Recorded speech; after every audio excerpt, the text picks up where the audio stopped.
মেটা restriction কেন দেয়? আজকে এই বিষয়ে একটা টপিকে আমি আলোচনা করব। এটা একটা রেস্ট্রিকশন যেটা আমরা জানি না সেই রেস্ট্রিকশনটা কেন আসে। আমরা অনেকেই বলি যে আমার প্রোফাইলের সবই ঠিক আছে, পেজের সবই ঠিক আছে, তবুও কেন রেস্ট্রিকশন দিল?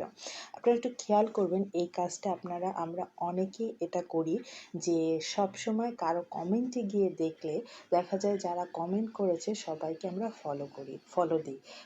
পর আমরা অনেকবার ফলো দিতেই থাকি, মানে এটা আসলে 1 মিনিটের মধ্যে আমরা কতগুলো ফলো দিই সেটা হয়তোবা আমরা নিজেও জানি না। এই জিনিসটা আমরা অনেকেই করি, যেটার কারণে অনেকের প্রোফাইল বা পেজে রেস্ট্রিকশন চলে আসে।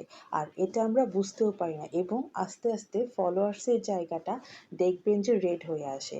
তো এই বিষয়টা আমরা অনেকেই জানি না বলে আমরা এই কাজটা করি। আপনি অবশ্যই ফলো দিবেন, কারণ আমরা এভাবেই তো এগিয়ে যাব। কিন্তু সেটা কিভাবে করব